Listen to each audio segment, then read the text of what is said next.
ጤና ይስጥልን በድጋሚ እንዴት ቆያችሁ ተመልካቾች? ይህ የኢትዮጵያ ቴሌቪዥን ነው። 7 ሰዓት ሆኗል። ዜና ኢትዮጵያ ተጀምሯል። አስቀድመን አበይት ጉዳዮቻችንን እናስተዋውቃችሁ።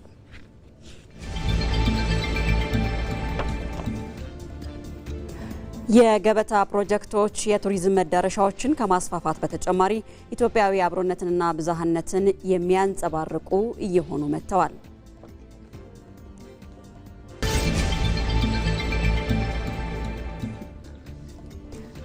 ሀገራዊ ምክክር ዜጎች በሀገር ጉዳይ ላይ ባላቸው ሀሳብ ሀገራዊ መግባባት ለመፍጠር እንዲሁም የተረጋጋ ሀገረ መንግስትን ለመገንባት ወሳኝ ነው።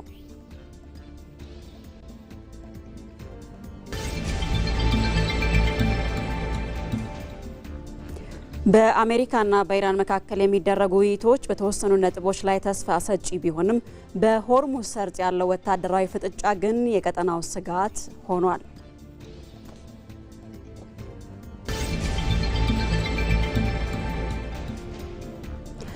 ከስፖርት በዓለም ዋንጫው የጥሎ ማለፍ ጨዋታዎች ስፔን፣ ፖርቹጋልና ስዊዘርላንድ አዲስ ታሪክ ጽፈዋል የሚሉት የሰዓቱ አበይት ጉዳዮቻችን ናቸው።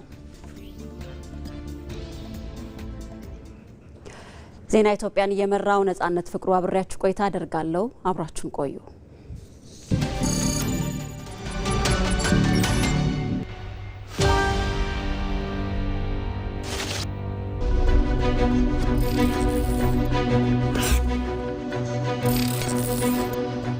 ኢትዮጵያ የነገ ማንነቷን በዲጂታል ዓለም ውስጥ እንዴት እየገነባች ነው? ከ21 ወደዚህ የኢትዮጵያ ዲጂታል ምህዳር በከፍተኛ ሁኔታ ተቀይሯል። የሀገራዊ ዲጂታል ትራንስፎርሜሽኑ መሰረት ነው ብሔራዊ ዲጂታል መታወቂያ። ታዲያ ከዚህ ጀርባ ያለው ረቂቅ ቴክኖሎጂና አሰራር ምን ይመስላል? የነዋሪው ዳታ ሙሉ ሲስተሙን እኛው ነን ማኔጅ የምናደርገው፣ እኛው ነን ዴቨሎፕ የምናደርገው፣ እኛው ነን ከስተማይዝ የምናደርገው። ዓለማችን ከሰሞኑን ምን ቴክኖሎጂያዊ ግርምቶችን አስተናገደች?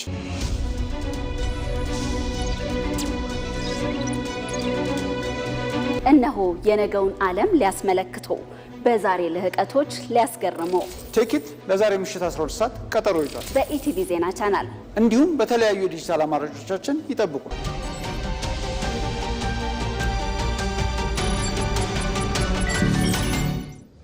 ቀዳሚ ወዳደረግነው ጉዳይ እናልፋለን።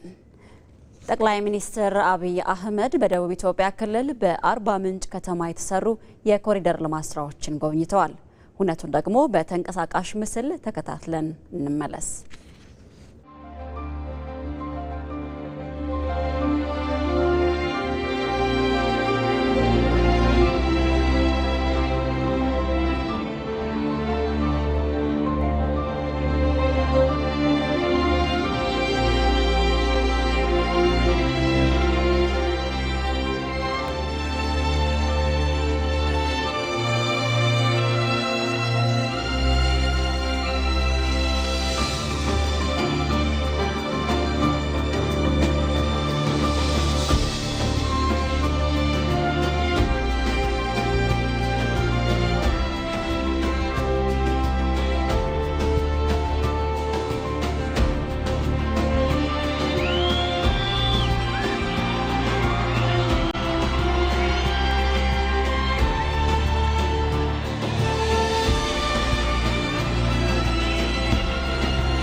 መነሻውና አዲስ አበባ ከተማ ያደረገው የኮሪደር ልማት ስራ አሁን ላይ ከከተማ አልፎ በተለያዩ የገጠሪቱ አካባቢዎች ተደራሽ እየሆነ መጥቷል።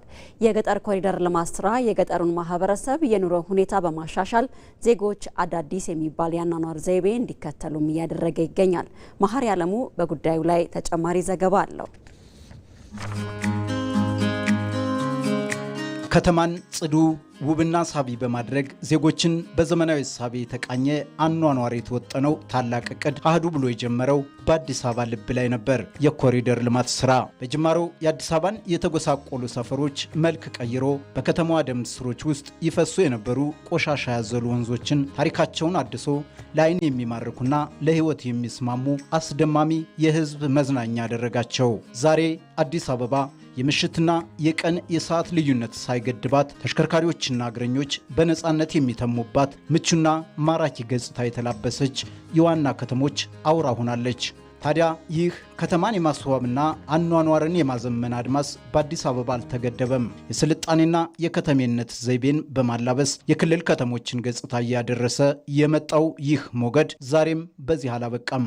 በመደመር እሳቤ ሁለንተናዊ ተጠቃሚነት ከከተሞች ድንበር ተሻግሮ የአረንጓዴው አድማስ ባለቤት ወደ ሆነችው ወደ ገጠሩ ማህበረሰብ ወደ አርሶ አደሩ ቀዬ መድረሱን ቀጥሏል። የመጀመሪያ ኑሮና ይሄ ሰማይና ምድር ነው፣ አይገናኝም። የመጀመሪያ ኑሮ ሰውም የሚኖረው ከብትም የሚኖረው ዶሮው፣ ጋማ ከብቱ ሁሉ በአንድ ላይ ነው። መጀመሪያ ሰፊ መሬት ነበረን። አጠቃቀሙም አያያዙም እስከዚህም ነው። እቺ ቤት ተሰርቶልን ከተሰጠን በኋላ ይሄው እያያችሁ ናችሁ። ሙዙም ይሄው፣ እንሰቱ ይሄው፣ አበሻ ጎመኑ ይሄው፣ በቃ ሁሉ ነገር የተመቻቻ ኑሮ ነው። ስልጣኔ ለናፈቃቸው ዘመናዊነት ለራቃቸውና የዘመናዊ አኗኗር እሳቤ እንደ ሰማይ ሩቅ ለሆነባቸው የገጠሪቱ አካባቢ ማህበረሰቦች የገጠር ኮሪደር ልማት አዲስ የኑሮ ስልትና የኢኮኖሚ መነቃቃትን ይዞ ብቅ ብሏል። እኛ አርሶ አደር የራሱ የተለየ ሽንት ቤት ኖሮት ሽንት ቤት ውስጥ ውሃ ማየት፣ ሶላር ማየት፣ በጓሮ የሚበላ ነገር በስፋት ማየት ትልቁ የእርካታ ምንጭ ነውና ተጋግዘን እጃጠር የሆኑ የኛን ሰዎች በመደገፍ ኑሯቸውን እናሻሽል፣ ኑሯቸውን እንቀይር። ያ ሲሆን የኢትዮጵያ ብልጽግና ወደምናስበው ደረጃ ይመጣል። እንደ ኢትዮጵያ ባሉ የበርካታ ዜጎች የገቢ ምንጭ በግብርና ላይ በቆመና አብዛኛው ህዝቦቿ በገጠር በሚኖርባት ሀገር የመደመር መንግስት ይህ የገጠር ኮሪደር የማይተካና የወርቅ ያህል የከበረ ጠቀሜታ አለው። የመደመር መንግስት ለዚህ ትኩረት በመስጠት የኢትዮጵያ ኢኮኖሚ የጀርባ አጥንት የሆኑትን አምራች ማህበረሰብ አኗኗር ለመለወጥና የኑሮ ደረጃ ማሻሻልና ማዘመን ያስቻልና ይህ ውጤትም እየሰፋ የመጣ ነው።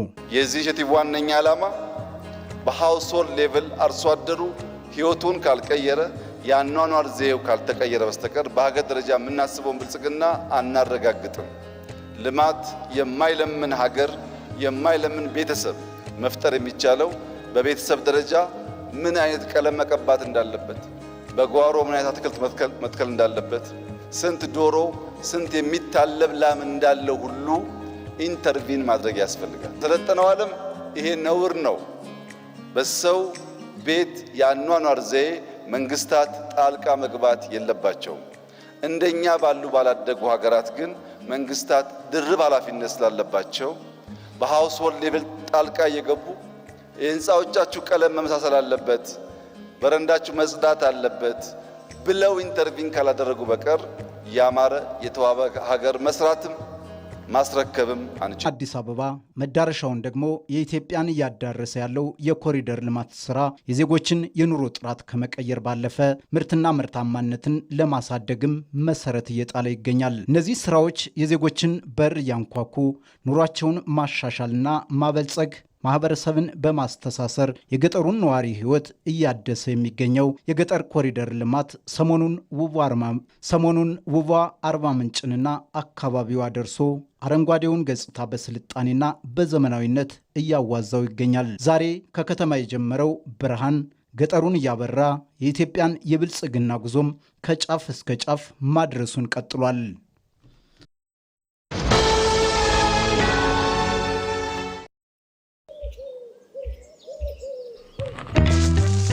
ቆይ አንዴ እንዳትሄድ ጠብቀኝ። የሲቪ ቪዛ ካርድ አዝዤ መምጣት ብቻ ነው።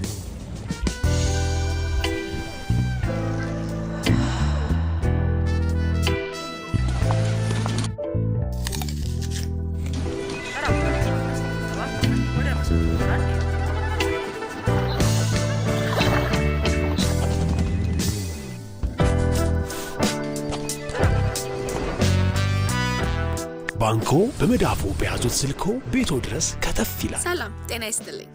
በማንኛውም ሰዓት በተመቸው ቀን ባሉበት ሆነው የኢትዮጵያ ንግድ ባንክን ቪዛ ካርዶን በስልኮ ማዘዝ ይችላሉ። የሲቢ ሞባይል ባንኪንግ መተግበሪያውን ይክፈቱ። ባንኪንግ የሚለውን ይክፈቱ። ቪዛ ካርድ ሰርቪስ የሚለውን ይምረጡ። ይፈልጉ ምትክ ወይም አዲስ መጠየቅ። የካርዶን አይነትና የሚወስዱበትን ቅርንጫፍ መርጠው ያረጋግጡ። ባንክ የሚመጡት ካርዶን ለመውሰድ ብቻ ነው። አሁኑኑ ያመልክቱ። በፍጥነት ካርዶን ይውሰዱ። የኢትዮጵያ ንግድ ባንክ ሁሌም የሚተማመኑበት ባንክ። የኢትዮጵያ ቴሌቪዥን ዜና ኢትዮጵያ ላይ ትገኛላችሁ ተመልካቾች። ወደ ሌሎች ዜናዎቻችን እናልፋለን። የገበታ ፕሮጀክቶች አሁን ላይ የየአካባቢውን ስምና ታሪክ የሚዘክሩ ቅርሶች እየሆኑ መጥተዋል። የቱሪዝም ዘርፉ ከአዝጋሚው አካሄድ ተላቆ ደግሞ ዘመኑን እየመሰለ ይገኛል። በዘርፉ የሚገኙ አዳዲስ መዳረሻዎችም ኢትዮጵያዊ አብሮነትንና ብዝሃነትን የሚያንጸባርቁ ሆነዋል። መቅደላዊ ደረጀ ተጨማሪ ዘገባ አላት።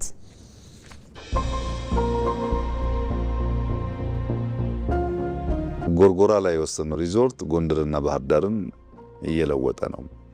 ሐይቅ ላይ የወሰነው ደሴ ኮምቦልቻን እየነካካ ነው። ጅማ የወሰነው ጅማን እየቀየረ ነው።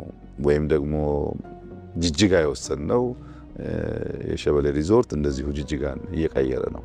ከተሞቹ ላይም የሚታይ የሚጨበጥ ኢምፓክት እያመጣ ነው። እኚህ ፕሮጀክቶች በጥልቅ የማሰብ ዙሪያ ገባውን የማየት ነገን የማለም ውጤቶች ናቸው። ተፈጥሮን ከሰው ሀሳብ ጋር ያዋሃዱ ለነፍስ ሀሴትን የሚሰጡ ቦታዎችም ናቸው። ከመሃል አዲስ አበባ ተጀምረው በመላ ሀገሪቱ እየተዳረሱ ያሉት የቱሪዝም መዳረሻዎች የውጭም የሀገር ውስጥም ቱሪስቶችን ቀልብ ገዝተዋል። አሁን ደግሞ በጠቢባን እጅ የተኳለችው ተፈጥሮም ያልሰሰተችባት አረንጓዴያማዋ አርባ ምንጭ ተረኛዋ ነው። በገበታ ፕሮጀክቶች የተሰሩት የቱሪዝም መዳረሻዎች የየአካባቢዎቹን ስምና ታሪክ በሚዘክር መልኩ ተዋቅረው ህያው ቅርስ ሆነዋል። ከአዝጋሚው አካሄድ ተላቆ ዘመኑን እየመሰለ እየተጓዘ ያለው የኢትዮጵያ የቱሪዝም ዘርፍ ታሪክን መንገር ብቻ ሳይሆን የኢኮኖሚ ትሩፋትም ሆኗል። ጠቅላይ ሚኒስትር አብይ አህመድ ኢትዮጵያ አንድ ቪዛ ዓለም በውስጧ ሲሉ የገለጿት ሀገር የምትሰራቸው መዳረሻዎች በተለይም ለሀገሬው ሰው አብሮነት መጎልበት ትልቅ አስተዋጽኦ አላቸው። ሰዎች ሌሎች አካባቢዎች የሚያዩበትን መንገድ ለካ እንዲህ አይነት ባህል አለ፣ እንዲህ አይነት ውብ ቦታዎች አሉ፣ እንደዚህ አይነት የሚያስተሳስሩን የሚያፈቃቅሩን አንድ የሚያደርጉን ነገሮች አሉ ሚለውን የሚያዩበት መንገድ መነሻው ጉብኝት፣ መነሻው ደስታ፣ መነሻው ቱሪዝም ስለሆነ በዛ ፖዚቲቭ ሴንስ ስለሆነ ቦታዎችን ከአካባቢ የሚጎበኙት ሌላው በኢትዮጵያዊነት መንፈስ ሲያዩት ይሄም የኔ ነው፣ ለካ እንደዚህ አይነት ባህል አለኝ፣ እንደዚህ አይነት ውድ የቱሪዝም መስህብ አለኝ፣ እንደዚህ አይነት ውድ አካባቢ አለኝ የሚል የኢትዮጵያዊነት መንፈስ እየጎለበተ ነው የሚመጣው። ለካ በጣም ጥሩ ነገሮች አሉኝ እንደ ኢትዮጵያዊ አሉን ማለት ነው የሚለውንም ማየቱ ወንድማማችነትን ያጎለብታል፣ ብሔራዊ አንድነትን ይፈጥራል። ከኔጌቲቭ ናሬቲቭስ ወጣ ብለን በፖዚቲቭ ውስጥ እየተገነባን ስንመጣ ብሔራዊ አንድነታችንም ላይ ወንድማማችነታችንም ላይ ሊገነባ የሚችለው ግንብ ጠንካራ ነው የሚሆነው ማለት ነው። ሀገር በቅብብሎሽ እንደምትቀጥል እሙን ነው። ዛሬ የሚሰራለት ትውልድ ነገ ሰሪ ነው። የሚሰሩት ሀገራዊ ፕሮጀክቶችም ለትውልዱ እንዲደርሱ በሚረዳው መንገድና በሚመስለው አኳኋን ሊነገረው ይገባል። ይህም ኢትዮጵያዊ ብዝሃነትንና ህብረ ብሔራዊ አንድነትን ለማስረጽም ያስችላል። እውነት ለመናገር ከዚህ በፊት ቅርሶቻችን ከተሰጣቸው ትኩረት በነበረው ሁኔታ ቢሄዱ እውነት ለትውልድ ለምን ያህል ትውልድ ይተላለፉ ነበር የሚለው አንድ ጥያቄ። አሁን በተደረገላቸው እንክብካቤና ትኩረት ግን ለብዙ ትውልድ መሸጋገር የሚችሉበትና ትውልድ ደግሞ እንዴት ቅርስ መጠበቅ እንዳለበትም ያስተማረ ነው ብዬ ወስዳለሁ። ብዙሃነታችንንም አስመልክቶ ባህላችንን ማስቀጠል ስንችል ማንነታችንን ውብ በሆነ መልኩ ለአገር ውስጥም ሆነ ለውጭ በምናሳይበት ሂደት ውስጥ ውብ በሆነ መልኩና አትራክቲቭ በመሆነ መልኩ ባህልም ቅርስም ለትውልድ እየተላለፈ የመሄድ እድሉ በጣም ከፍተኛና ሰፊ ነው የሚሆነው ማለት ነው። ሀገር ውስጥ ቱሪዝም አድጓል ማለት እኮ ጄኔሬሽኑ ሀገሩን እያየ ነው፣ ባህሉን እያየ ነው፣ ቅርሱን እያየ ነው ማለት ነው። ያ ማለት ውስጡ ላይ ይቀራል፣ ለሌላውም መተላለፍ እንዳለበት ያምናል። ከትውልድ ወደ ትውልድ እየተሸጋገረ ይሄዳል። የኢትዮጵያን ብዙሃነት ማየት ይችላል። ኢትዮጵያ ምን አይነት ቅርሶች እንዳሏት፣ ምን አይነት ውድ ሀብት እንዳላት የሚያቅ ትውልድ ነው የሚፈጠረው። ያ ትውልድ ደግሞ ለዛኛው ትውልድ ለማስተላለፍ ያለው ፍላጎት በጣም ፖዚቲቭ በሆነ መልኩ ነው እየጨመረ የሚመጣው ማለት ነው። በሁሉም የኢትዮጵያ ውብ ስፍራዎች እየተገነቡ ያሉት መዳረሻዎች የነበረውን በማውጣትና እሴትን በመጨመር ኢትዮጵያ በዓለም ፊት ሞልታ እንድትታይ ያደረጉ ናቸው። ታሪክ ቅርስና ባህልን አዳምራ የያዘችው ሀገር ዜጎቿንም በእነዚህ የልማት ስራዎች በማይበጠስ አንድነትም አስተሳስራለች። ባለፉት ጥቂት ዓመታት የትራንስፖርት ዘርፉ ዘመናዊነትን እንዲላበስ ተደርጓል። በተለይም በታዳሽ ኃይል ላይ የተመሰረተ የትራንስፖርት ስርዓትን እየገነባች የምትገኘው ኢትዮጵያ በዘርፉ ደግሞ ለዓለም አቀፉ ማህበረሰብ አዲስ አቅጣጫን ያሳየችበት ሆኗል። ዓለም በጭንቅ ጊዜያት ውስጥ ሲያልፍ የኢትዮጵያ አየር መንገድ ስኬታማነቱንም እንደዚሁ አስቀጥሏል። ይህንን ጉዳይ መነሻ በማድረግ ወንደሰን አፈወርቅ ተከታዩን ዘገባ አዘጋጅቷል። ባለፉት የለውጥ ዓመታት በኢትዮጵያ የትራንስፖርትና ሎጂስቲክስ ዘርፍ መሰረታዊ ለውጦች የተመዘገቡበት ነው። ለውጡ ተጨባጭ ሆኖ የብዝሃ ዘርፍ ኢኮኖሚው የሚፈለግበትን ሽግግር እንዲያሳካ ዘርፉን በእውቀትና በአሰራር መመለስ ጊዜው የሚጠይቀው ተግባር በመሆኑ በለውጥ መታጀቡ ለውጤት እንዲበቃ መሰረት ጥሎለታል። ባለብዙ ዘርፍ የትራንስፖርት ትስስር ስርዓትን ለመፍጠር የቴክኖሎጂ አጠቃቀምን ለማሳደግና ነባር መሰረተ ልማቶችን ጥራት ለማሻሻል ሲባል የፖሊሲ ማሻሻያዎችን እስከ ማድረግ ተደርሷል። የየብስ ትራንስፖርት ዘርፉ ዘመናዊነትን እንዲላበስ ሲደረግ በአቪዬሽን ዘርፉ ደግሞ ዓለም ባለፈባቸው የጭንቅ ጊዜያት ውስጥ የኢትዮጵያ አየር መንገድ ስኬታማ እንዲሆን አስችሎታል። ዓለም አቀፉ ማህበረሰብ የበካይ ጋዞችን ልቀት ለመቀነስና የአየር ንብረት ለውጥን ለመግታት ወደ አረንጓዴ ትራንስፖርት ዘርፍ ለመሸጋገር በሚያደርገው አድካሚ ጥረት ውስጥ በመደመር መንግስት ኢትዮጵያ ቀዳሚና ለቀሪው ዓለም ምሳሌ ሊሆን የሚችል ታሪካዊ ተግባር እየፈጸመች ትገኛለች። ባለፉት ጥቂት ዓመታት ውስጥ በወሰደቻቸው ቁርጠኛ እርምጃዎች በታዳሽ ኃይል ላይ የተመሰረተ የትራንስፖርት ስርዓትን በመገንባት ረገድ ከአፍሪካ አልፋ ለዓለም አቀፉ ማህበረሰብ አዲስ አቅጣጫን አሳይታለች። ይህም ደፋር እርምጃን ከሚጠይቀው የፖሊሲ ውሳኔ ይጀምራል። While much of the world continues to debate the transition to cleaner transportation, Ethiopia is already implementing it. ዓለም ወደ አረንጓዴና ንጹህ የትራንስፖርት አማራጭ ስለሚደረግ ሽግግር በሚመክርበት ወቅት ኢትዮጵያ ግን እየተገበረችው ነው። ኢትዮጵያ በኤሌክትሪክ ትራንስፖርት አማራጭ በአህጉሪቱ መሪ ሆና ብቅ ብላለች። በዚህም ረገድ ኢትዮጵያ ጉልህ የፖሊሲ ውሳኔዎቿና ትግበራዋ ለካርበን ቅነሳ ያላትን ቁርጠኝነት ይጠቁማል። ኢትዮጵያ ወደ አረንጓዴ ትራንስፖርት የምታደርገው ሽግግር ትልቁ ማረጋገጫ የነዳጅ ተሽከርካሪዎች ወደ ሀገር እንዳይገቡ የጣለችው እገዳና ለኤሌክትሪክ ተሽከርካሪዎች የሰጠችው ልዩ ትኩረት ነው። ይህም ለነዳጅ የሚወጣውን ከፍተኛ የውጭ ምንዛሪ ከመታደጉ ባለፈ ለከተሞች የአየር ንጽህና ትልቅ አስተዋጽኦ አበርክቷል። የትራንስፖርት ዘርፉም እንዲዘምን ፈርቀዷል። ይህንንም በሁሉም ከተሞች ነው ተግባራዊ ማድረግ የምንፈልገው። አንዱ ትኩረታችን ሁሉንም የትራንስፖርትና ሎጂስቲክስ ሞዶችን ኤሌክትሪፋይ ማድረግ ነው። ለዚህም በሁሉም ካቴጎሪ አሁን ስራ ጀምረናል ማለት ነው። 145,000 በላይ የኤሌክትሪክ ተሽከርካሪዎች ደርሰናል ዛሬ ላይ። የመደመር መንግስት አረንጓዴ ኢኮኖሚ ግንባታ ፖሊሲ ከብክለት ነጻ የሆኑ የትራንስፖርት አማራጮች እንዲበራከቱ ፈር የቀደደ ነበር። የግሉ ዘርፍም በሀገር ውስጥ የኤሌክትሪክ ተሽከርካሪዎችን የመገጣጠም ስራ ላይ በስፋት እየገባ ይገኛል። ይህንን የኤሌክትሪክ ተሽከርካሪዎች ቁጥር ማደግ ለመደገፍም የኃይል ሙሚያ ማዕከላት በከተሞችና በዋና ዋና የፍጥነት መንገዶች ላይ እየተገነቡ ነው። ከ90 በመቶ በላይ ኃይሏን ከውሃ ከንፋስና ከእንፋሎት ኃይል የምታገኘው ኢትዮጵያ ይህንን ንጹህ የኤሌክትሪክ ኃይል ለህዝብ ትራንስፖርት ማዋልም ችላለች። ሌላኛው ሀገሪቱ በአቪዬሽን ዘርፍ ያስመዘገበችው ስኬት በደማቁ የሚጻፍ ነው። የኢትዮጵያ አየር መንገድ ባለፉት 8 ዓመታት ያስመዘገበው ስኬት ተራ እድገት ሳይሆን ታሪክ የማይረሳቸው ታላላቅ ዓለም አቀፍ ቀውሶችን በብልሃት አልፎ በአፍሪካ የአቪዬሽን መሪነቱን ፍጹም ተወዳዳሪ ወደማይገኝበት ደረጃ ያሸጋገረበት የወርቅ ዘመን ነው። ይህም ቆራጥ ውሳኔዎችን የጠየቀ ነበር። ይህ ወቅት በዓለም አቀፉ አቪዬሽን ታሪክ ታዋቂ የሆኑ ግዙፍ አየር መንገዶች ሳይቀር የከሰሙበትና የመንግስታትን እርዳታ የተማጸኑበት ሆኖ ስናገኘው የኢትዮጵያን ሰንደቅ ተሸካሚው ግን በስኬት ላይ ስኬትን ሲደራርብ እንደማየት ምን የሚያስደስት ነገር አለ? የጠንካራ ተቋማ ግንባታ ስኬት ሚስጥሩ ችግርን እንደ ዕድል ተጠቅሞ ማለፍ መገለጫው ሆኗል። የኢትዮጵያ አየር መንገድ በኮቪድ ወረርሽኝ ምክንያት በርካታ አየር መንገዶች ተጓዦችን ማጓጓዝን ሲያቆሙ በአጭር ቀናት ውስጥ የመንገደኞች አውሮፕላኖችን ወንበሮች በመንቀል ወደ ጭነት አውሮፕላንነት በመቀየርም ወደ ስኬት የተሸጋገረበት አውድ የዚህ ለዚህ ማሳያ ነው። ባለፉት 8 ዓመታት የአውሮፕላኖቹን ቁጥርም በእጅጉ በማሳደግ ግዙፍና ስኬታማ ተቋም መሆኑንም አስመስክሯል። ባለፉት 8 ዓመት ውስጥ የኢትዮጵያ አየር መንገድ ከነበረበት 100 አውሮፕላን አሁን 146 ነው የሚሰራው።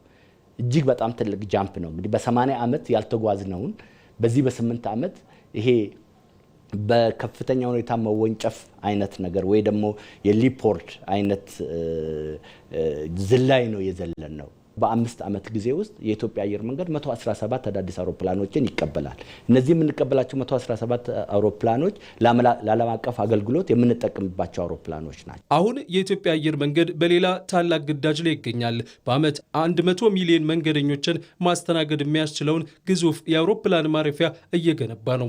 በሌላ በኩል የግል ዘርፉ ጭምር ሁነኛ ተዋናይ እንዲሆን የተሳለጠ የሎጂስቲክስ ስርዓት ለመገንባት የተደረገው ጥረት እንደ ማዳበሪያ፣ ነዳጅና መሰረታዊ ሸቀጦችን ወደ ሀገር ውስጥ ለማስገባት የሚደረገው ጥረት ፈጣንና ውጤታማ እንዲሆን መደላድሎች ተፈጥረዋል።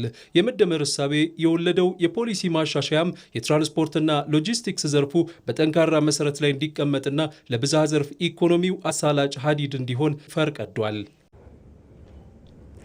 በሌላ በኩል ደግሞ የመደመር መንግስት ወደ ስልጣን መምጣት በግብርናው ዘርፍ ላይ የፖሊሲ ለውጥ እንዲደረግ አስችሏል። በኢትዮጵያም ግብርናን ከባህላዊና የዝናብ ጥገኝነት አውጥቶ ወደ ገበያ ተኮርና ወደ ቴክኖሎጂ የተደገፈ ሜካናይዜሽን ማሸጋገርም ተችሏል። በበጋ መስኖና በኩታ ገጠም አሰራር የተመዘገቡ ስኬቶችም ኢትዮጵያ ከእርዳታ ጥገኝነት ወጥታ ምርትና ምርታማነቷን እንድትጨምር አስችሏታል። አለሚልፉ ተጨማሪ አላት። የኢትዮጵያ ግብርና ላለፉት አያሌ ዓመታት በዝናብ ጥገኝነት በባህላዊ የአመራረት ዘይቤ ከእጅ ወደ አፍ በዘለለ ትርጉም እንዳይኖሩ አድርጓል። ይሁን እንጂ የመደመር መንግስት ወደ ስልጣን ከመጣ በኋላ በዘርፉ ላይ መሰረታዊ የፖሊሲ ለውጦችን በማድረግ ኢትዮጵያን ከልመናና ከእርዳታ ጥገኝነት በማውጣት ከዕዳ ወደ ምንዳ ለመሸጋገር አዳዲስ ስትራቴጂዎችን ቀርጾ ወደ ተግባር ሲገባ ጊዜ አልፈጀበትም። በመደመር መንግስት የተወሰደው ዋነኛ የፖሊሲ ለውጥ ግብርናውን ከመደበኛ የህልውና ማቆያ ወደ ገበያ ተኮርና በቴክኖሎጂ የተደገፈ ሜካናይዜሽን ማሸጋገር ነው። ለዚህም ስትራቴጂያዊ ትኩረት የተሰጣቸው እንደ በጋ መስኖ ስንዴ፣ የሌማት ትሩፋትና የአረንጓዴ አሻራ መርሃ ግብሮች በስፋት ተተግብረዋል። ይህንን ስትራቴጂ ወደ መሬት ለማውረድም የአርሶ አደሩን የአስተሳሰብ ለውጥ ከመቀየር ጀምሮ የግብአት አቅርቦትና የኩታ ገጠም አሰራርን በስፋት ማምጣት ተችሏል። ከዚህ በፊት የነበሩት ፖሊሲዎቻችን ገጠር ተኮር፣ ገጠርን ማዕከል ያደረጉ ግብርና መር የሚሉ ቢሆኑም በተጨባጭ ግን ገበሬዎቻችን ትራክተሮችን፣ ኮምባይነሮችን፣ መፈልፈያዎችን፣ ለእንስሳት እርባታ የሚያገለግሉ የተለያዩ ማሽነሪዎችን ከቀረጥ ነፃ እንኳን ማግኘት የሚችልበት እድል አልነበረም ማለት ነው። ለመደመር መንግስት የግብርና ትራንስፎርሜሽን ዋነኛ አጀንዳ ነው። ግብርናችንን ከተለመደው የዝናብ ጥገኝነት አውጥተን የመስኖ አውታሮችን በማስፋፋት በአመት 2 ከዛ በላይ ማምረት መቻል ማለት ነው። የግብርና ትራንስፎርሜሽን ማለት ለዕለት ጉርሳችን ምግብን ታሳቢ አድርገን የምንሰራውን ግብርናና እርባታ ለገበያ ወደ ማሸጋገር መሄድ ማለት ነው። ቀደም ሲል የነበሩ የፖሊሲ ማነቆዎችን ለመስበር የተወሰደው አንዱ እርምጃ የግብርና ሜካናይዜሽን ተሽከርካሪዎችን ከቀረጥ ነፃ የማስገባት ውሳኔ ነው። ይህ ውሳኔ ዘርፉን ወደ ዘመናዊነት በማሸጋገር ምርታማነትን በማሳደግ ረገድም ትልቅ ሚና ተጫውቷል። ከምግብ ዋስትና ይልቅ አጠቃላይ የምግብ ስርዓቱን በራስ መቆጣጠር የሚያስችለውን የምግብ ሉዓላዊነት ቅድሚያ ተሰጥቶታል። ምክንያቱም የምግብ ዋስትና ከአቅርቦት አንጻር የሚመጣ የደህንነት ስጋት ስላለበት ነው። የግብርና ማሽነሪዎችን ወደ ሀገር ውስጥ ለሚያስገቡ አካላት የተደረገውን የቀረጥ ነፃ መብት መጥቀስ ይቻላል። ይህ ፖሊሲ ብቻውን ወደ ሀገር ውስጥ የሚገቡትን የትራክተሮች፣ የምርት መሰብሰቢያዎችና ሌሎች የግብርና ማሽነሪዎች ቁጥር በከፍተኛ ደረጃ ለውጦታል። በምላሹም እነዚያ ማሽነሪዎች ምርታማነትን ከመጨመራቸውም በላይ ከምርት በኋላ የሚከሰትን ብክነት ቀንሰዋል። ይህ የፖሊሲ ለውጥ ያመጣው ውጤትን ተከትሎ በሀገሪቱ የነበረው የግብርና ማምረቻዎች ቁጥርና ስርጭት ከዓመታት በፊት ከነበረበት አነስተኛ ደረጃ ተነስተው ዛሬ ላይ በከፍተኛ መጠን አድገዋል። የዚህ የታቀደ ስትራቴጂ የመጀመሪያው የምስራች የተሰማው በአንድ ወቅት የውጭ ምንዛሬ የምታፈስበትን ስንዴ ወደ ውጭ መላክ ከጀመረችበት የኢትዮጵያ ሰምጥ ሸለቆና ደጋማ አካባቢዎች ነው። በእርሻ የማናቀው ክልል ሳይቀር ለማመን በሚቸግር ደረጃ ስንዴን በዘመናዊ መንገድ ማረስ፣ ማምረት፣ መብላት ብቻ ሳይሆን ለመሸጥ የሚያበቃ ምርት ማየት እንድንችል አድርገዋል። ይህ አስደናቂ ውጤት መላው የኢትዮጵያን ሕዝብ አጥግቦ ከኢትዮጵያ አልፎ ለኛ ጎረቤቶች ተሽጦ ወደፊትም ቀደም ሲል እንዳስቀመጥነው ኢትዮጵያ ኤድ ብለን ለተቸገሩ ሰዎች ለመርዳት የሚያስችል የተሟላ አቅም ኢትዮጵያ አላት። ቀደም ሲል ለምግብ እህል እርዳታ እጃቸውን ይዘረጉ የነበሩ አርሶ አደሮች ዛሬ በኩታ ገጠም እርሻና በበጋ መስኖ ልማት በመታገዛቸው የራሳቸውን ፍጆታ አልፈው ለገበያ የሚሆን ትርፍ ማምረት ጀምረዋል። ድሮ ምርት ስናመርት የምናገኘው ምርት አነስተኛ ነበር። አሁን ግን በጥራትም ሆነ በብዛት የተሻለ ምርት እያገኘን ነው። ይህ በእንዲህ እንዳለ የፖሊሲ ለውጡ በሰብል ምርት ብቻ የተገደበ ሳይሆን በሌማት ትሩፋት መርሃ ግብር አማካኝነት በየጓሯቸው የወተት ላምና የዶሮ እርባታ የጀመሩ አርሶ አደሮችም የምግብ ዋስትናቸውን ከማረጋገጥ ባለፈ የአካባቢያቸውን ገበያ እየመገቡ ይገኛሉ። የመደመር መንግስት የተከተለው የግብርና ፖሊሲና ስትራቴጂ ሀገሪቱ በምግብ ራሷን እንድትችል ከማድረግ ባለፈ የዘርፉን ስር የሰደዱ ችግሮች በመቅረፍ የኢኮኖሚው ዋና ምሰሶነቱን በተግባር እያስመዘገበ ይገኛል። በቀጣይም አሁን ላይ 5.5 ሚሊዮን ሄክታር የሆነው የኩታ ገጠም እርሻን ወደ 10 ሚሊዮን ለማድረስ በትኩረት እየተሰራ ነው። ሀገራዊ ምክክር ዜጎች በሀገራቸው ጉዳይ ላይ እኩል ድምፅ እንዲኖራቸው የሚያደርግ ነው። በኢትዮጵያ የብዙ ዓመታት ተቃርኖ የተፈጠረው ደግሞ በሀሳብ ልዩነት ብቻ ሳይሆን ዜጎች በሀገራቸው ጉዳይ ላይ ድምፃቸው በቂ ቦታ ባለማግኘቱ ጭምር ነው። ዜጎች በሀገር ጉዳይ ላይ ያላቸው ሀሳብ መደመጥና መከበር ሀገራዊ መግባባት ለመፍጠር እንዲሁም የተረጋጋ ሀገረ መንግስትን ለመገንባት ወሳኝ ነው። መስከረም ቸርነት ተጨማሪ አላት። ለረጅም ዘመናት በኢትዮጵያ ብዙ የፖለቲካ ውሳኔዎች የተወሰኑት ዜጎች በቂ ተሳትፎ ሳይኖራቸው ነበር። የሀገር እጣ ፈንታን የሚወስኑ ጉዳዮች ሲነሱ ብዙዎች የእኛ ድምፅ የት ነው ብለው ይጠይቁም ነበር። ይህ ደግሞ በዜጎች መካከል ያልተፈቱ ጥርጣሬዎችን፣ አለመተማመንን፣ መከፋፈልና ተቃርኖን እያጠናከረ መጣ። አንድ ሀገር ግን በጥቂቶች ውሳኔ ሳይሆን በሁሉም ዜጎች ተሳትፎ ስትመራ ነው ዘላቂ ሰላምና መረጋጋትን የምታገኘው። ችግሩ የሀሳብ ልዩነት መኖሩ አይደለም። ችግሩ የሌላውን ሀሳብ ለመስማት ፍቃደኛ አለመሆን ነው። በብዙ ጉዳዮች የኔ ሀሳብ ብቻ ትክክል ነው የሚል አመለካከት በዜጎች መካከል ልዩነት እንዲጎላም አድርጓል። አንድ ሰው የሚያየውን እውነት ሌላው በተለየ መንገድ ሊያየውም ይችላል። የታሪክ ትርጓሜ፣ የፖለቲካ እይታ፣ የማንነት ግንዛቤና የልማት አመለካከት ከሰው ሰው ይለያያል። ይህ ልዩነት የሀገር ችግር አይደለም፣ የሀገር ሀብት ነው። ችግሩ ልዩነቱን በውይይት ሳይሆን በግጭት ለመፍታት ሲሞከር ነው። ይህ ግን ኢትዮጵያን በዘመኗ ለግጭትና አለመረጋጋት የከተታት ነው። ለዚህም ነው ሀገራዊ ምክክር ብቸኛ አማራጭ የሚሆነው። ዜጎች በሀገራቸው ጉዳይ የሀሳባቸውን መደመጥና የውሳኔያቸው መከበር የሀገርን የኔነት ስሜት የሚያጎለብትና ዘላቂ ሰላምና አንድነትን የሚያመጣ ነው። ምን አይነት አገርን ገንባ? ዜጎች ይሄ ፐብሊክ ትረስት የምንለው ይሄ አመኔታ፣ ህዝባዊ አመኔታን ለማጎልበት ትልቅ ሚና ነው ያለው። የሀገር ልማትን፣ የሀገር ቀጣይነትን፣ ዘላቂነትን ትልቅ ሚና የሚጫወት ነው። ሀገራዊ ምክክር ማለት አንድ ወገን ሌላውን የሚያሸንፍበት መድረክ አይደለም። የተለያዩ ሀሳቦች የሚገናኙበት፣ የሚደመጡበት፣ የጋራ መፍትሄ የሚፈለግበት ሂደት ነው። በዚህ ሂደት ማንም ሰው ሀሳቡን ሲገልጽ ይችላል፣ ሌላውንም በአክብሮት ሊያዳምጥ ይገባል። ይህንን በመገንዘብ ነው ሀገራዊ ምክክር ኮሚሽን በተለያዩ የሀገር ጉዳዮች ላይ አጀንዳዎችን በማዘጋጀት ተሳታፊዎች እንዲመክሩ የሚያደርገው። ዓላማው ሁሉም አንድ አይነት ሀሳብ እንዲኖራቸው ማድረግ ሳይሆን በልዩነት ውስጥ የጋራ መግባባት እንዲፈጠር መንገድ መፍጠር ነው። በእውነት ኢትዮጵያ የመወያየት ባህል ያላት ሀገር ናት። በየአካባቢው ሽማግሌዎች በግጭት መካከል ገብተው ያስታርቃሉ። የጎሳ መሪዎች፣ የሃይማኖት አባቶችና የማህበረሰብ ሽማግሌዎች ሰዎችን በንግግር ያቀራርባሉ። ይህ ሀገር በቀል የማሳመን እንጂ በኃይል የማስወገድ ባህል ብቻ ያላት አይደለችም። ዛሬ የሚያስፈልገን ይህንን ሀገር በቀል እውቀት ከዘመናዊ የውይይት ሂደቶች ጋር ማጣመር ነው። ሽምግልናን፣ እርቅን፣ መቻቻልና መደማመጥን እንደ ማህበረሰባዊ እሴት እንደገና ማጠናከር ያስፈልጋል። የግራ ዘመን ፖለቲካ በኢትዮጵያ ከሰፈነ ጀምሮ የአሸናፊና የተሸናፊ ባህል ነው የመጣው። ወይ ታሸንፊያለሽ ወይ ትሸነፊያለሽ አይነት ነገር፣ መሀል ቤት የሚባል ነገር ነው የጠፋው። ስለዚህ የመደማመጥ ካልቸር በኢትዮጵያ ያለ ነገር ነው። በሁሉም ቦታ በደቡብ ብትሄጂ፣ በመሀል ሀገርን ብትሄጂ በውይይት የሚፈቱ ነገሮች ብዙ ችግሮች አሉ። በሽማግሌዎች ድርድር ረጅም ሰዓት የሚፈጅ ተነጋግረው ተከራክሮ ስምምነት መድረስ ባህል አለ እና ያንን መልሰን ማግኘት አለብን። የተሻለ ሀገር የሚገነባው ሁሉም አንድ ሀሳብ ሲያስብ አይደለም፣ ሁሉም ለሌላው ሀሳብም ቦታ ሲሰጥ ነው። መደማመጥ መሸነፍ አይደለም፣ የበሰለ ዲሞክራሲ ምልክት ነው። ልዩነትን መቀበል ድክመት አይደለም፣ የጠንካራ ማህበረሰብ መገለጫ ነው።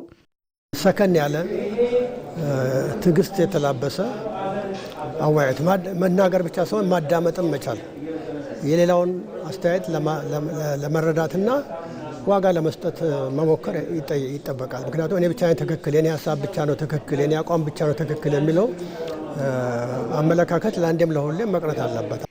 የዛሬ ትውልድ ከኔ ብቻ ልክ ነኝ፣ ወደኛ በጋራ መፍትሄ እንፈልግ የሚለውን ጉዞ ማድረግ አለበት። ይህ ጉዞ ቀላል ላይሆን ይችላል፣ ግን ለትውልድ የሚተርፍ ሰላም፣ መተማመንና ዘላቂ አብሮነት የሚገነባው በዚህ መንገድ ብቻ ነው። የህወሓት ቡድን የፕሪቶሪያውን የሰላም ስምምነት የፈረመው ለሰላም ካለው ቁርጠኝነት አይደለም። የነበረበትን ወታደራዊና ስነ ልቦናዊ ውድቀት ለመሸሸግና ጊዜ ለመግዛት የተጠቀመበት ስልታዊ አካሄድ መሆኑን ተግባራቱ እያሳበቁበትም ይገኛል። ይህንን የሀገር ሉዓላዊነት አደጋ ላይ የጣለ የጸብ አጫሪነት ተግባር ለማክሰምና በአካባቢው ዘላቂ ሰላም ለማስፈን የትግራይ ተወላጆች በትግሉ ግንባር ቀደም በመሆን የጥፋት ጥምረቱን ሊመክቱ ይገባልም የሚለው ተነስቷል። ወንድማገኝ ኃይሉ ተጨማሪ ዘገባ አለው። በኢትዮጵያ ሕዝብና መንግስት ታላቅ መስዋዕትነት እንዲሁም በአፍሪካ ህብረት አደራዳሪነት የተደረሰው የፕሪቶሪያው የሰላም ስምምነት በጦርነት ለደቀቀው የሰሜኑ ክፍል አዲስ የተስፋ ጭላንጭል ፈንጥቆ ነበር። ይሁንና የጥፋት ቡድኑ ግን አሁንም ከለመደው የጥፋትና የጸባጫሪነት መንገድ ሊወጣ አልቻለም። ቡድኑ የተደረሱ የሰላም አማራጮችን በመቅደድ የአገርን ሉዓላዊነትና መረጋጋት አደጋ ላይ የሚጥሉ እንቅስቃሴዎችን ለውጭ ባዕዳን ሴራ ተባባሪ በመሆን ጭምር እየሰራ ይገኛል። የጥፋት ቡድኑ ከተሸነፈበትና የሰላም ስምምነት ከፈረመበት ማግስት ጀምሮም የትግራይ ህዝብ የሰላም ጥያቄን በማፈን ጭምር ውስጣዊ ትንኮሳዎችንና ትምክተኝነትን ማራመዱን አላቆመም። በሰላማዊ መንገድ ውይይቶችን ከማስቀደም ይልቅ አሁንም በየመድረኩ የጦርነት ነጋሪት በመጎሰም ህዝቡን ለዳግም እልቂት የሚያነሳሱ የፕሮፓጋንዳ ስራዎችን እየሰራ ይገኛል። ይህ አይነቱ ጸባጫሪነት ቡድኑ ከጦርነት ትርፍ ውጪ በሰላም ድባብ ውስጥ መኖር እንደማይችል ማረጋገጫ ነው። የትግራይ ህዝብ በታሪኩ ሰላም ፈላጊ ህዝብ ነው። ሰራተኛ ህዝብ ነው። ከወንድሞቹ ጋር ከሁሉም ኢትዮጵያውያን ጋር ተግባብቶ በሰላም የሚኖር እየሰራ ጥሮ ግሮ የሚኖር ህዝብ ነው። እነዚህ ሰዎች ገና ከጅምሩ ጀምሮ 1967 ዓ.ም ወደ ትግል ሲወጡ ጀምሮ ህዝቡን እንዴት አድርገው እነሱ በፈለጉት መንገድ ብቻ ማንቀሳቀስ እንደሚችሉ ለ50 ዓመታት ሲሰሩበት የቆዩ ናቸው። የተለየ ሀሳብ የሚያመጣ እያፈኑ እየገደሉ አታክ እያደረጉ ከማህበረሰቡ እንዲነጠል እያደረጉ በጣም ብዙ ጉዳቶች ማህበራዊ፣ ኢኮኖሚያዊ ጫና እየፈጠሩበት መጥተዋል። አሁንም ድረስ ህዝቡ በየቀበሌው በየወረዳው ሲሰበስቡ ስለ ጦርነት ሲቀሰቅሱት ሀገር እንገነባለን፣ ነጻ ሀገር እንመሰርታለን፣ ሻዕቢያ ከኛ ጋር ነው፣ ፋኖ ከኛ ጋር ነው፣ ይሄ ከኛ ጋር ነው ሲሉት ኖ ጦርነት አንፈልግም፣ ከዚህ በኋላ የቀሩብንን ልጆቻችንን ወደ ጦርነት ማግደን ልጆቻችን እንድናጣ በሐዘን እንድንጎዳ አንፈልግም፣ ሰላም ነው የምንፈልገው። ሀገር እንመሰርታለን የምትሉት ደግሞ እኛ ኢትዮጵያውያን ነን። የት ነው የምንመሰረት? የት ነው የምንገነጠለው? እኛ ከግንዱም ግንድ ነን፣ ከቅርንጫፉም ቅርንጫፍ ነን፣ ከስሩም ስር ነን። እኛ የኢትዮጵያ አንድ አካል ነን፣ መለየት አንፈልግም ብሎ በግልጽ ነግሯቸዋል። ቡድኑ የፕሪቶሪያውን የሰላም ስምምነት የፈረመው ለሰላም ካለው ቁርጠኝነት ሳይሆን በወቅቱ የነበረበትን ወታደራዊና ስነ ልቦናዊ ውድቀት ለመሸሸግና ጊዜ ለመግዛት የሰነዘረው ስልታዊ አካሄድ እንደነበር አሁን ላይ ተግባራቱ እያሳበቁበት ነው። ለህዝቡ ሰላምና ልማት ተስፋ ነበረ፣ መረጋጋት ነበረ። ከጥይት ድምፅ ምናልባት ወደ ዲያሎግ ተስፋ ያደረገበት ነበረ። ለጸረ ሰላም ኃይሉ ግን እሱ እንደ ጊዜ መግዣ የታሰበበት ነበር። መንግስት ለሰላም ሲል እጆቹን በዘረጋበት የታጠቁ ኃይሎችን ይቅርታ ባደረገበትና ክልሉን መልሶ ለመገንባት በሚጥርበት በአሁኑ ወቅት የቡድኑ አመራሮች ግን አሁንም በጥርጣሬ በክህደትና በሴራ ፖለቲካ ላይ ተጠምደዋል። ታዲያ ይህን የቡድኑን የጸባጫሪነት ተግባር ለማክሰምና በየአካባቢው ዘላቂ ሰላም ለማስፈን የትግራይ ተወላጆች በትግሉ ግንባር ቀደም ሊሆኑ ይገባል። ኦልሬዲ የያዘው ቦታም አለ ራሱ ሻዕቢያ ማለት ነው። ሴኩሪቲ የራሱ ደህንነት አካላትም ትግራይ ውስጥ ገብተው እንደፈለጉ ይንቀሳቀሳሉ፣ ይወጣሉ፣ ይገባሉ። ይሄ ነገር እንዴት ነው ሀይ ማለት የለበትም ወይ የሚለውን ሀሳብ እኛ እናነሳለን ማለት ነው። የህዝቡ ጉዳይ አይደለም ይሄ ነገር ማለት ነው። ራሳቸውን እንዲኖሩ ራሳቸውን ሴቭ እንዲያደርጉ የሚያደርጉት ነገር ስለሆነ በዋናነት የትግራይ ተወላጅ ነው መታገል ያለበት ይሄ ነገር ማለት ነው። የህወሓት ቡድን የሰላም ቋንቋ የማይገባው የኢትዮጵያን መረጋጋትና እድገት እንደ ትልቅ ስጋት የሚመለከት የጥፋት ኃይል መሆኑን በተግባር እያሳየ ነው። ይህንን ከውስጥም ከውጭም የተሸረበ የጥፋት ጥምረትና የሰላም ስምምነት መጣስ የአገርን ሉዓላዊነትና የህዝብ ደህንነትን ለማስጠበቅ ሲባል በንቃት መከታተልና መመከት የወቅቱ አንገብጋቢ ጉዳይ ሆኗል። በሲዳማ ክልል በ2018ና 19 የመኸር እርሻ ከ170 ሺህ ሄክታር መሬት በላይ በተለያዩ ሰብሎችና አትክልት ለማልማት ታቅዶ የማሳ ዝግጅት እየተደረገ ይገኛል። ለምርት ወቅቱ አስፈላጊው የአፈር ማዳበሪያና ምርጥ ዘር ክምችት መኖሩን የክልሉ እርሻና ተፈጥሮ ሀብት ልማት ቢሮ መረጃ ይፋ አድርጓል። ሚካኤል ገዙ ተጨማሪ አለው። በሲዳማ ክልል መልጋ ወረዳ የአቤ ጅሩ ቀበሌ አርሶ አደሮች ለመኸር እርሻ የማሳ ዝግጅት በማድረግ ላይ ናቸው። በአካባቢው ከሐምሌ አጋማሽ ጀምሮ ወደ ዘር ስራ የሚገባ ሲሆን አርሶ አደሮችም ከወዲሁ ደጋግሞ በማረስ የተሻለ ምርት ለማግኘት እየተጉ ይገኛል። ዊንቴሞ ጎረቴ ሎስራ ጣልሆንሱሞ አጋኒ ግንቦቴ ግዶ ከግንቦት ወር ጀምሮ ነው የማሳ ዝግጅት የጀመርነው። አሁን ደጋግመን በማረስ አፈሩን እያለሰለሰን እንገኛለን። በቀጣይ ደግሞ አሲዳማነቱን ለመከላከል ኖራ እናፈሳለን። እዚህ በዋነኛነት የምንዘራው ገብስ ነው። ከ20 ቀን በኋላ ወደ ዘር እንገባለን።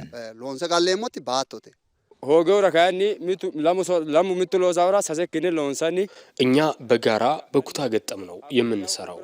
ይሄ ደግሞ ለበሽታ ቁጥጥርም ሆነ ለአረም ስራ ያግዘናል። በዚህ መኸር ደግሞ ስንዴ ልንዘራ አስበናል። እንደምታየው የማሳ ዝግጅታችንን በጋራ የምናከናውን በመሆኑ በጊዜ እያገባደድን ነው። ኩታ ገጠም የአስተራረስ ዘዴ የሚከተሉት አርሶ አደሮቹ ምርታማነታቸውን ለማሳደግ የተለያዩ የምርታማነት ማሻሻያ ግብዓቶችን ይጠቀማሉ። ለዘንድሮው የመኸር እርሻም የአፈር ማዳበሪያና ምርጥ ዘር አስቀድሞ እጃቸው እንደገባ ገልጸዋል። ማዳበሪያው ምርጥ ዘርና የአፈር ማዳበሪያ የተሻለ ምርት እንድናገኝ ያግዘናል። ዘንድሮ የግብዓት አቅርቦቱ ጥሩ ነው። የምንፈልገውን ዘር አግኝተናል። የመንግስት ማከማቻ በአቅራቢያችን ስላለ የማሳ ዝግጅታችንን ከጨረስን በኋላ ተረክበን እንዘራለን። ከባለፉት 3 ዓመታት ወዲህ የግብዓት አቅርቦት ችግር አላጋጠመንም። በሲዳማ ክልል በ2018-19 የመኸር እርሻ 170 ሺህ ሄክታር መሬት በዋና ዋና ሰብሎችና የስራ ስር ተክሎች ለመሸፈን ታቅዷል። የመኸር እርሻ ቀድሞ በሚጀመርባቸው የክልሉ አካባቢዎች የማሳ ዝግጅት ስራ እየተከናወነ ይገኛል። የክልሉ እርሻና ተፈጥሮ ሀብት ልማት ቢሮ ምክትልና የእርሻ ዘርፍ ኃላፊ ባንጉ በቀለ እስካሁን በ60 ሺህ ሄክታር መሬት ላይ የማሳ ዝግጅት መደረጉን ተናግረዋል። በመኸር አጠቃላይ በአዝርዕት ሰብሎች በስራ ስርና በጓሮ አትክልት አጠቃላይ ወደ 170 ሺህ ሄክታር እናለማለን ብለን እቅድ አቅደን ወደ ስራ የገባንበት ሁኔታዎች አሉ። አምና ያየነው ካቻምና ያየነውን ክፍተቶችን በሚያስተካክል ሁኔታ በጊዜ የገባንበት ሁኔታዎች አሉ።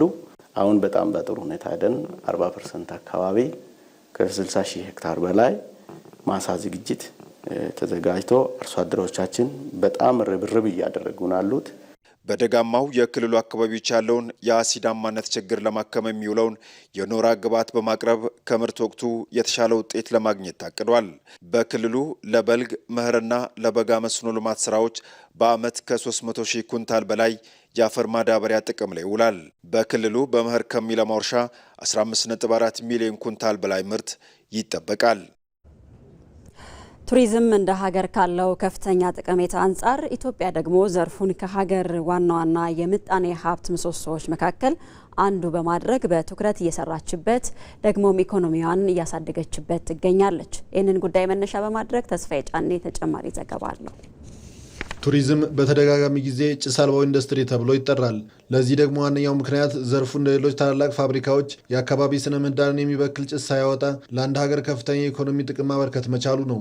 ኢትዮጵያም ይህንን የዘርፉን እምቅ አቅም በሚገባ በመገንዘብ ባለፉት ዓመታት ዘርፉን ለሀገሪቱ ዋነኛ ምጣኔ ሀብት አውታሮች መካከል አንዱ አድርጋ በትኩረት እየሰራችበት ትገኛለች። ከለውጡ በኋላ መንግስት ቱሪዝም የሀገሪቷን እድገትና ብልጽግና የማረጋግጥበት አንድ ወሳኝ አምድ ነው ብሎ ሲያስቀምጥ አንደኛ ለውጭ ምንዛሬ እድገት ወይም ደግሞ ግኝት ኪ ድራይቨር ነው።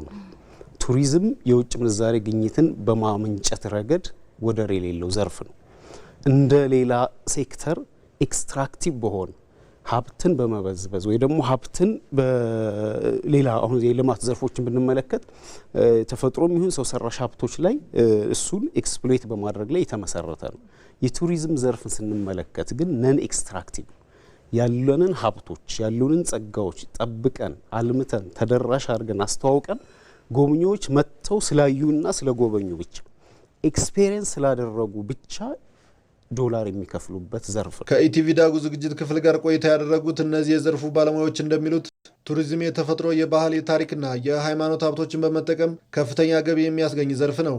ማህበረሰብ ያለውን ባህል ለቱሪስቶቹ የተለያዩ ምርቶችን አገልግሎቶችን በማቅረብ ባህሉን ጠብቆ በማስተዋወቅ እና ለቱሪዝም በማቅረብ ተጠቃሚ የሚሆንበት ዘርፍ ነው። ሶ እንደ ሀገር ቱሪዝም አንድ የኢኮኖሚ አምድ ነው፣ ኪ ድራይቨር ነው ስንል የውጭ ምንዛሬ ግኝታችን ፈውስ ነው፣ ለውጭ ምንዛሬ እጥረት ፈውስ ነው፣ ለስራ እድል ፈጠራ ትልቅ አቅም አለው፣ ስፒልኦቨር እንትን መልቲፕላየር ኢፌክትም አለው የማበራከት ቱሪዝም ላይ የተፈጠረ ስራ አንድ ብቻ አይደለም። በቱሪዝም ምክንያት የተፈጠረለት የስራ እድል ወደ ኋላ ስንመለከት የባክዋርድ ሊንኬጁ ስንመለከት ሌላ የማበራከት መልቲፕላየር ኢፌክት የምንለው ተጽዕኖ አሉ። ለዜጎች የስራ እድል በመፍጠርም እንደዚሁ ወደር የሌለው ሴክተር ነው።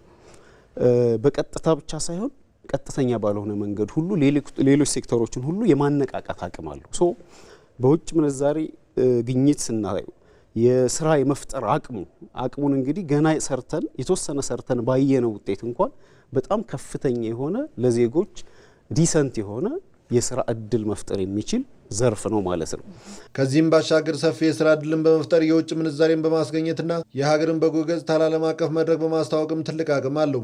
የቱሪዝም ዘርፉ ለሀገራዊ ጥቅል ምርት ወይም ጂዲፒ በሚጠበቅበት ልክ አበርክቶ እንዲደርስ ለማድረግም በአሁኑ ወቅት በርካታ ተያያዥ የመሰረተ ልማት ስራዎች በስፋት በመከናወን ላይ ይገኛሉ። ሆኖም ግን ኢትዮጵያ ካላት እምቅ አቅም አንጻር በዘርፉ በዓለም አቀፉ የቱሪዝም ገበያን ሰብሮ ለመግባትና ተወዳዳሪ ለመሆን ተጨማሪ ስራዎችን ማከናወን እንደሚገባ እነዚሁ ባለሙያዎች ያነሳሉ። የቱሪስት ፖሊሲ የለንም። 3-4 ኢንተርናሽናል ቋንቋ የሚናገሩ አሁን ላይ ዶሚኔት የሚያደርጉት ለምሳሌ እንደ ቻይኖች ፖሊሶቻችንን ቋንቋ ስልጠናናቸው የቱሪስት ፖሊስ ብናዘጋጅ አንዱ ድጋፍ ሊሰጥ ይችላል። የቱሪስት አምቡላንስ የለንም። ስፔሲፊካሊ ለዚህ ለቱሪዝም ሴክተር ጋር አብሮ ይኸው ኢንፍራስትራክቸሮቹ በደንብ ጥሩ ሆኖ ሲሰሩ አብሮ ከነሱ ጋር ተያይዞ የሚመጡ አስፈላጊ ነገሮች አሉ። ማርኬቱ ሲመጣ አይደለም እነሱን ማዘጋጀት ቀድመን ነው ማዘጋጀት ያለብን። በአሁኑ ወቅትም በርካቶቹ የቱሪስት መዳረሻዎች ከተዘነጉበት የታሪክ መድረክ ላይ አቧራቸው እየተራገፈላቸው ይገኛል። እነዚህ ታሪካዊ ቦታዎች ዳግም ታድሰውና ተጠብቀው ለጎብኚዎች ክፍት በመሆናቸው የሀገርን ገቢ ከማሳደጉም በላይ የትውልድ ኩራት ሆነው እንዲቀጥሉ እያደረገም ጭምር ይገኛል። በምዕራብ ጉጂ ዞን ባለፉት 7 ዓመታት በተሰራው የአረንጓዴ አሻራ ስራ ከአየር ንብረት ለውጥ መቋቋም ባሻገር የአካባቢውን ማህበረሰብ ተጠቃሚ እያደረገ ይገኛል። ኤጃ እንጂፈታ ተጨማሪ አላት። ባለፉት 7 ዓመታት በሀገር አቀፍ ደረጃ የተከናወነው የአረንጓዴ አሻራ መርሃ ግብር የአየር ንብረት ለውጥን ለመቋቋምና በአካባቢ ጥበቃ ረገድ በርካታ ተጨባጭ ለውጦችን እያስመዘገበ ነው። የህዝቡ ንቁ ተሳትፎ የታየበት ይህ ንቅናቄ የደን ሽፋንን ከማሳደግ ባለፈ ለምግብ ዋስትናና ለስራ ዕድል ፈጠራ ከፍተኛ አስተዋጽኦ ማበርከቱን የምዕራብ ጉጂ ዞን ነዋሪዎች ይገልጻሉ። አኒ ቢቂልቱን ቀቡ ጉዳላ የአረንጓዴ አሻራ ትልቅ ጥቅም አለው። ለአየር ንብረት ለውጥም ጥሩ ጥቅም አለው። ባለፉት ዓመታት የተከናቸው ችግኞች ለአካባቢያችንና ለዱር እንስሳት ህይወት የጎላ አስተዋጽኦ አበርክተዋል። ማር እንዲሁም የተለያዩ ለምግብነት የሚውሉ ፍራፍሬዎችን ከተከልናቸው ችግኞች ማግኘት ችለናል። የአረንጓዴ አሻራ የምግብ ዋስትናችንን የምናረጋግጥበት ትልቅ ስራ ነው። መንግስት ባደረገልን ድጋፍ ችግኞች እየተከልን ነው። የአየር ንብረት ለውጥም በፊት ከነበረው አሁን ላይ የተሻለ ነው።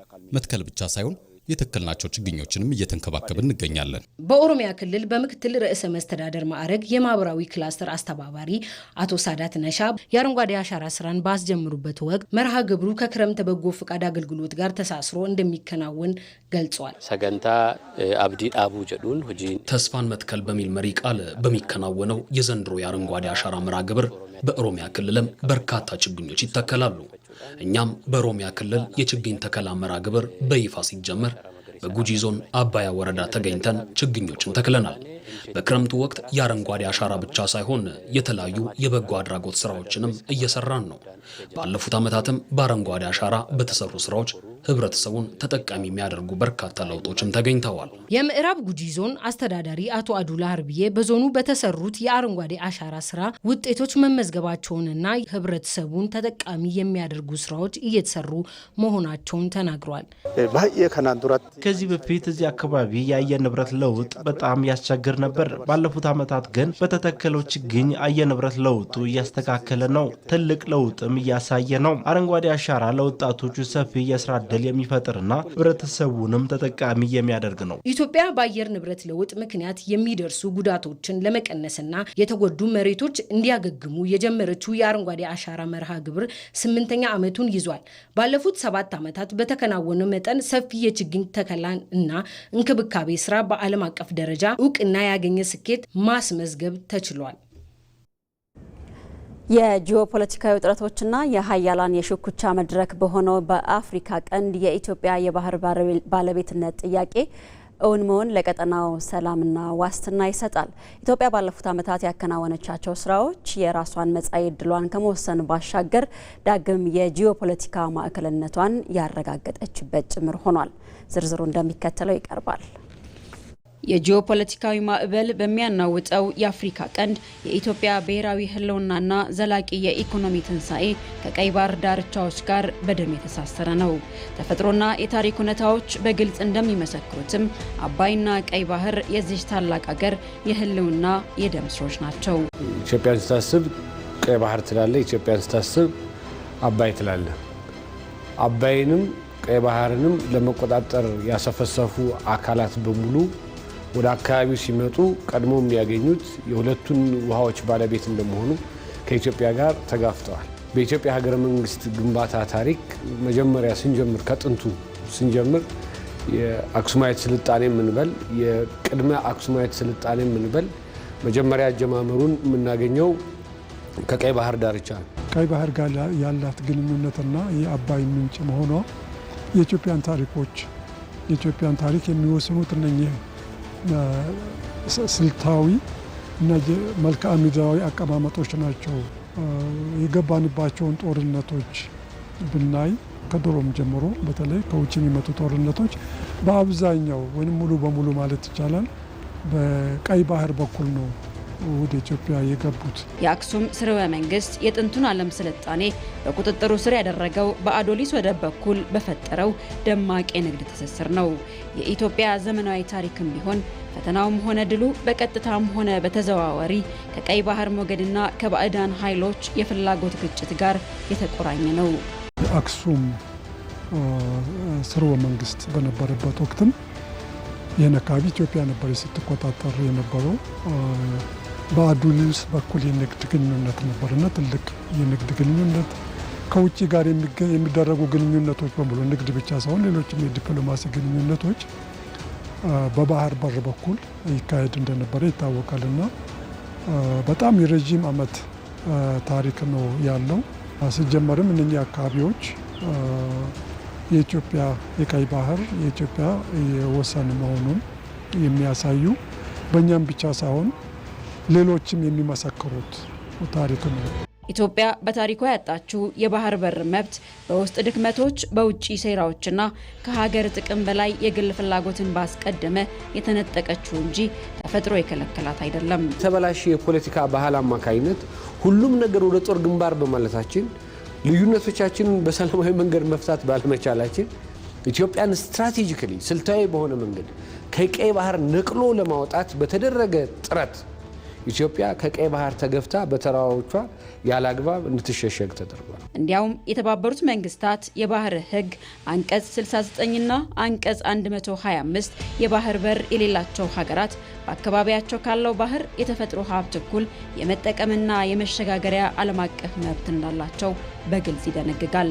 እቺ ባለታሪክ ሀገር ወደ ባህር መጠጋቷ ታዲያ ለራሷ ብቻ ሳይሆን ለቀጠናው አስተማማኝ ዘብ ለዓለም አቀፉ ማህበረሰብም የሰላምና የመረጋጋት ዋስትና ነው። ይሄ ባህር የኢትዮጵያ ብሔራዊ ደህንነት አካል ነው፣ የታሪኩ አካል ነው። ቅድም የጀመርነው ነው። አዱሊስ ብለን ስነሳ፣ ዘይላ ብለን ስንነሳ ክርስቲያኑም ይሁን ሙስሊምም ይሁን በኋላ ዘመን ከዛም በፊት አይሁዱ ወደ ተቀደሰው ምድር እያለ የሚሄደው ወደ ኢየሩሳሌም የሚሆን ወደ መካ የሚሄደው በዚሁ መስመር ነው። የኢትዮጵያ ነገስታት የቀይ ባህር ሁለቱን ዳርቻ ይዘው መርከቦቻቸውን የጦር መርከቦቻቸውን አሰማርተው ይቆጣጠሩት የነበረ የባህር አካል። ኢትዮጵያ የሌለችበት ቀይ ባህር ደህንነቱ የጠበቀ ሊሆን አይችልም። እናም ትላንት የፈተናዎቿ ምንጭ ከነበሩት ሁለቱ ታላላቅ ውሃዎች መካከል አንደኛውን አባይን በልማት መብቷና በጽናቷ የተሻገረችው ኢትዮጵያ ዛሬ የተካነችበትን የዲፕሎማሲ ጥበብ አንግባ ሌላኛውን የባህር በር መብቷን ለማረጋገጥ በአዲስ የታሪክ ምዕራፍ ላይ ትገኛለች። አንድ ሀገር በዓለም አቀፍ ደረጃ ጠንካራ ሆና ለመቀጠል በጋራ ብሔራዊ ትርክት ላይ መስማማትና ወደ ውጭው ዓለም ማንጸባረቅ ይኖርባታል። ትርክቶች በአግባቡ ካልተመሩም የእድገት እንቅፋት፣ የመለያየት ምክንያት ሊሆኑ፣ በአንጻሩ ደግሞ የጋራ ተስፋን የሚዘሩ የበረከት ትርክቶች ከተገነቡ ደግሞ ሀገርን ወደ ታላቅነት ያመራል።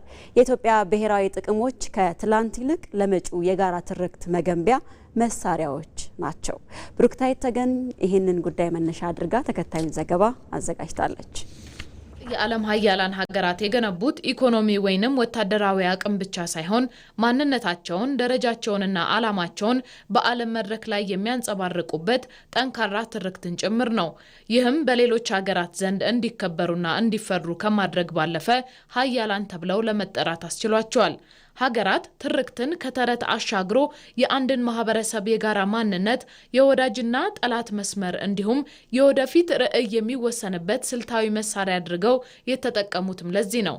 አንድ ሀገር በቁሳዊ ሀብት ብቻ ሳይሆን ታላቅ የሚሆነው ለዓለም በሚያቀርበውና የራሱን ሕዝብ በሚያስተሳስርበት ትርክት ሲኖር ነው። ኢትዮጵያም የባለብዙ ባህልና ወግ ታሪክና ትርክት ባለቤት ናት። ሕዝቦቿም ከሚለያዩበት የጋራ ማንነታቸው በእጅጉ የሰፋ ሕዝቦች ናቸው።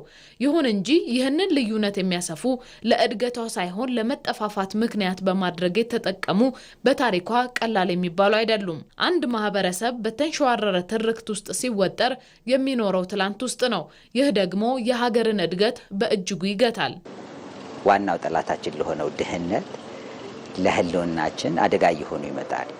ስለዚህ የወል ትርክት መገንባት አስፈላጊነቱ የሚጀምረው ያ ነው።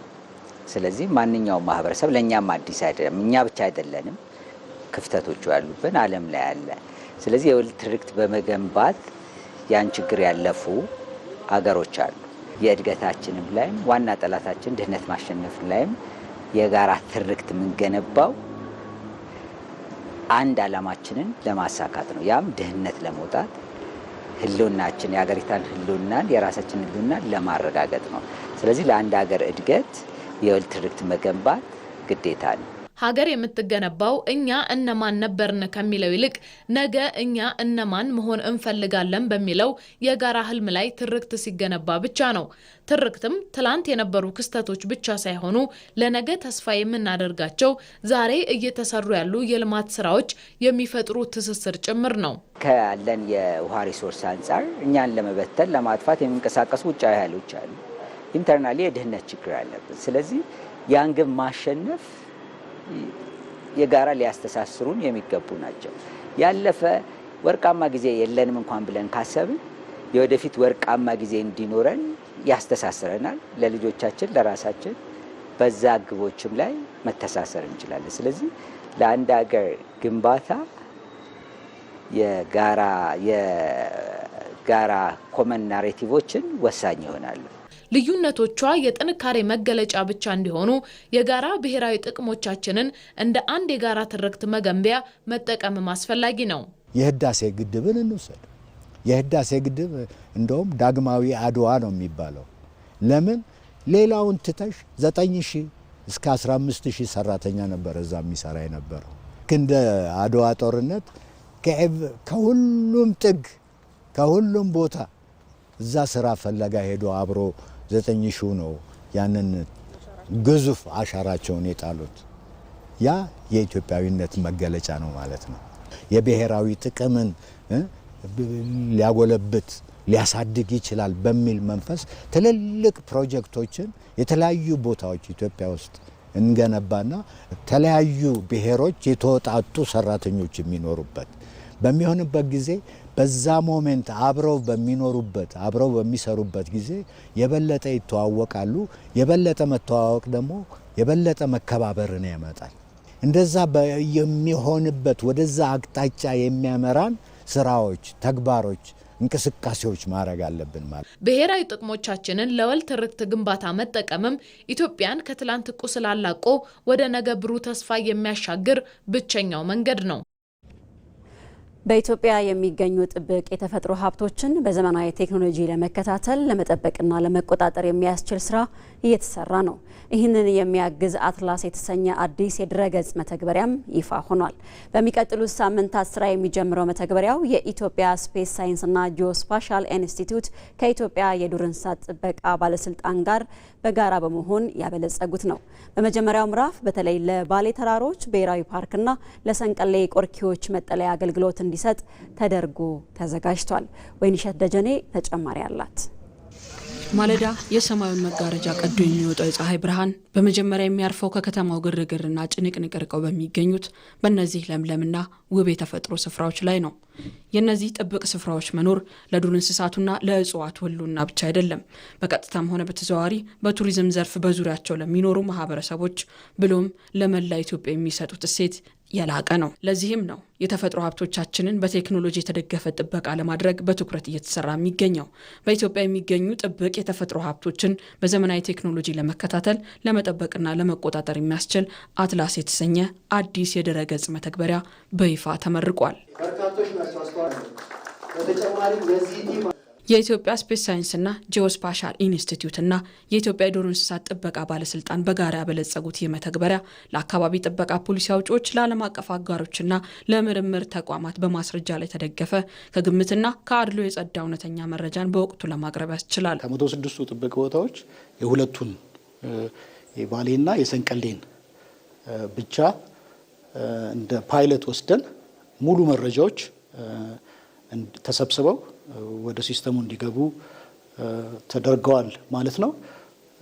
የለማው ሲስተም ለሁለቱ ቦታዎች ብቻ ሳይሆን እንዳጠቃላይ ለሀገር ለጥብቅ ቦታዎች የሚያገለግል ሲስተም ነው። የለማው ስርዓት በዌብሳይት መልኩም ይቀርባል፣ በሞባይል አፕም እንደዚሁ ይቀርባል ማለት ነው። ቱሪስቶች መረጃ የሚያገኙባቸው፣ ተቋማት መረጃ የሚያገኙባቸው ገጾች አሉ። ከዚህ ውጭ ግን ከስራው ጋር ቀጥተኛ ግንኙነት ያላቸው ውሳኔ ሰጪዎች ደግሞ ለውሳኔያቸው የሚሆን መረጃን የሚያገኙበትም ሴክሽን አለው።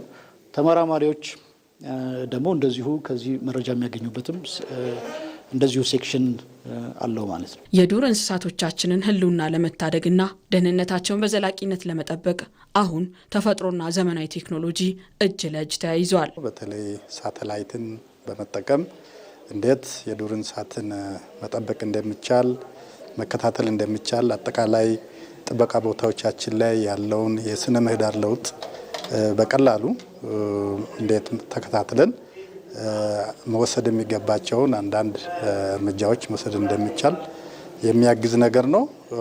ሌሎችም ቴክኖሎጂዎች እየተጠቀምን ነው የምንገኘው። ድምር ውጤቱ ዲጂታል ኢትዮጵያ 2030ን እውን ለማድረግ እንደ ሀገር የተቀመጠውን ግብ ለማሳካት ያንን መነሻ አድርጎ እየሰራን ነው የምንገኘው። መተግበሪያው የሚያቀርባቸው ዘመናዊ የዲጂታል ካርታዎችና የጥብቅ ቦታ መረጃዎች የኢትዮጵያ የቱሪዝም መዳረሻዎች በዓለም አቀፍ ደረጃ ይበልጥ ተወዳዳሪ ያደርጋቸዋል። ለቱሪስት ብቻ ሳይሆን በአጠቃላይ በአካባቢው አስፈላጊ የሆኑ የመሰረተ ልማት ስራዎችን ለማከናወን የቱሪስት የሃይኪንግ ራውት መለየት ቢያስፈልግ የመኪና መንገድ፣ በፈረስ ላይ ጋልቦ መጓዝ፣ የኢኮሎጂ ግንባታ እና ሌሎች ዝርዝር የሆኑ የቱሪስት ፋሲሊቲዎች የቱሪስት መረጃ ማዕከል መገንቢያ ቦታዎችን ጭምር በቀላሉ ማየት እና መረዳት የሚያስችል ነው። ከዚህ ባሻገር ያው የዘገየ ነው። ነገር ግን በአሁኑ ሰዓት ይህ አትላስ በሀገራችን ውስጥ ኦፊሻሊ በሁለት ፓርኮች መጀመሩ በቀጣይ ሀገራችን የተሻለ የመረጃ ቪዚቢሊቲ እንዲኖራት ያስችላል። መረጃ በቀላሉ ለመስጠት ያስችላል፣ ለማስተዋወቅ ያስችላል። በተለይ በዲጂታል 2030 የሰነቅነውን ራዕይ ለማሳካት የዲጂታል ራዕያችን እውን ለማድረግ በዱር እንስሳት ጥበቃ በኩል በቱሪዝም በኩል ያለውን ለማሳካት ይረዳል። የዚህ ቴክኖሎጂ ልዩ መገለጫው ግን ማህበረሰቡን ባለቤት ማድረጉ ላይ ነው። ቴክኖሎጂው ሙሉ በሙሉ ተግባራዊ ሲሆን የአካባቢው ማህበረሰብ በመተግበሪያው አማካኝነት እንደ ደን መጨፍጨፍ፣ የሰደድ እሳት ወይንም በዱር እንስሳት ላይ የሚደርሱ አደጋዎችን በቀጥታ ለቁጥጥር ማዕከል ሪፖርት ማድረግ የሚያስችል ስርዓት ይዘረጋል።